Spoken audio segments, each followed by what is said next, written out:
For more than 25 years, SpongeBob has been hiding its most important character in plain sight, and almost nobody noticed. It wasn't SpongeBob. It wasn't Patrick. It was Sandy Cheeks. On the surface, she's just the karate-loving squirrel from Texas, the scientist who builds crazy inventions, beats everyone in a fight, and somehow lives at the bottom of the ocean. But what if that's exactly what the show wants you to focus on? Because the moment you look past the jokes, the clues tell a completely different story. Why is the only land animal in Bikini Bottom also the one character who always seems to have the answers? And why do so many of the series' biggest turning points quietly revolve around her? The answers have been hiding in plain sight for decades. By the end of this video, you'll understand why Sandy Cheeks isn't just another member of the cast. She may be the hidden foundation of the entire SpongeBob universe. But to see it, we have to go back to the very first clue, because that's where everyone started looking at Sandy the wrong way. For years, most fans have seen Sandy Cheeks the same way. The karate squirrel from Texas, who lives under a glass dome, and that's the first mistake. Because those aren't the details that define Sandy. They're the distractions that keep you from noticing what she's really doing. Think about the rest of Bikini Bottom. Patrick creates chaos. Squidward embodies frustration. Mr. Krabs chases money. Their roles stay mostly the same. Sandy is different. Every time she appears, the world expands. A new invention changes what's possible. A scientific breakthrough drives the story. Or the entire episode exists because she dared to ask questions no one else would. Yet the show hides that behind Texas jokes, an air helmet, and the novelty of a squirrel living underwater. Once you notice that pattern, you can't unsee it. Why introduce a land animal into an underwater world and make her a scientist of all things? That choice wasn't accidental. Because without Sandy's inventions, experiments, and curiosity, many of SpongeBob's most memorable stories wouldn't exist. And that's the first clue that Sandy was never just a side character. She was quietly shaping Bikini Bottom from the very beginning. But to understand why, you first have to look at what Sandy actually brought into SpongeBob's world. Before Sandy arrived, Bikini Bottom was a surprisingly small world. The stories revolved around the Krusty Krab, Patrick, Squidward, and Mr. Krabs. Everything happened inside the same familiar bubble. Then Sandy showed up, and that bubble burst. The Tree Dome wasn't just a new location, it proved Bikini Bottom was part of something much bigger. Step inside, and water becomes air, coral becomes grass, and suddenly the ocean feels like just one piece of a larger world. Then came science. Not magic. Science.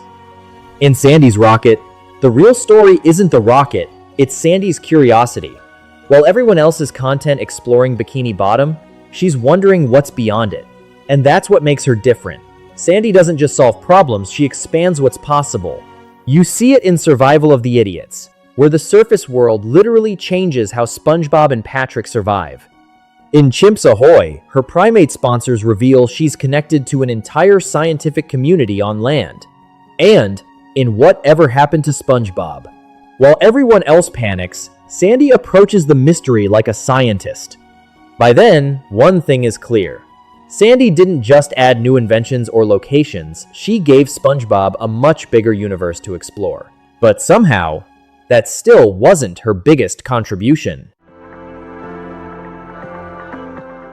Take Sandy out of SpongeBob's life, and you don't just lose a character, you lose the person who pushed him to become more than the world's happiest fry cook. SpongeBob was always optimistic, but Sandy gave that optimism direction. She challenged him to try impossible things, ask bigger questions, and believe he was capable of more. You see it in Karate Choppers. Their training turns Bikini Bottom into one giant dojo, with SpongeBob throwing himself into every challenge until Mr. Krabs has to remind him that customers prefer burgers without flying roundhouse kicks. But beneath the comedy is something bigger. Sandy never treats SpongeBob like he's too weak or too naive. She treats him like an equal, and that confidence changes him. Imagine SpongeBob hesitating before a challenge. Sandy simply smiles and says, "Well, y'all coming or not?" Without a second thought, he follows. That becomes part of who he is. Whether he's exploring and jellyfishing or refusing to give up on Karate Island, SpongeBob's curiosity and determination are constantly strengthened by Sandy's influence. So here's the real question. Without Sandy pushing him, what kind of SpongeBob would we have? Because once fans started asking that, they began seeing Sandy's role in a completely different way. Spend enough time in the SpongeBob fandom, and you'll hear the same theories. Sandy is just comic relief. She's secretly an alien. She's way too overpowered. They sound convincing. She builds impossible machines, outclasses almost everyone in a fight, and somehow lives in a bubble of air at the bottom of the ocean. But here's the twist. Those theories focus on what Sandy is instead of what she does. When SpongeBob faces a problem no one else can solve, who does he turn to? Sandy. When the story introduces rockets, inventions, or ideas beyond Bikini Bottom, who makes it believable? Sandy. Mind blown. Her greatest moments aren't about strength, they're about curiosity. In Sandy's rocket, her experiments create the adventure. In Chimps Ahoy, her intelligence drives the story. And in Survival of the Idiots, her very existence transforms the world around everyone else. That's not comic relief. That's world building. Sandy isn't important because she's the strongest character. She's important because she constantly pushes Bikini Bottom into places it never could have gone without her. But even that isn't the real reason we've been wrong about Sandy all these years. The more you look at Sandy, the less she feels like just another character, and the more she feels like an idea. She represents ambition in a town where almost everyone is content with the status quo. While Bikini Bottom sticks to its routine, Sandy is always building, testing, learning, and chasing the next challenge. To her, failure is just another experiment. Maybe that's why so many fans appreciate her more as adults than they did as kids. As kids, we laughed at the Texas jokes and the karate. As adults, we see one of the smartest, hardest-working characters in the series. Someone who's brilliant without ever looking down on anyone else. Her pride in Texas isn't just a running gag. It's part of who she is, and she never hides it.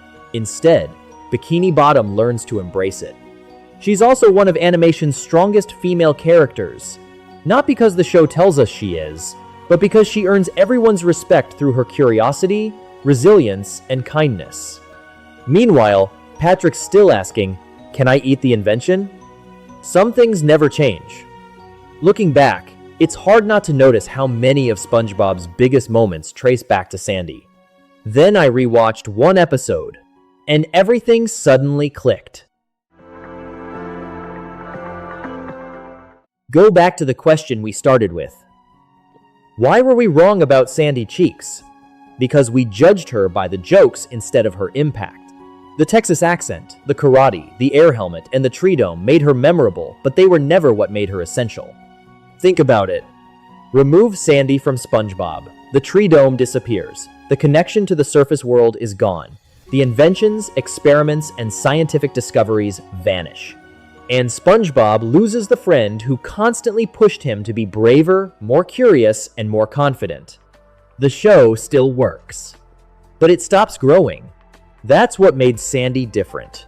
While Patrick brought laughs, Squidward brought conflict, and Mr. Krabs chased profits, Sandy expanded the possibilities of the entire series.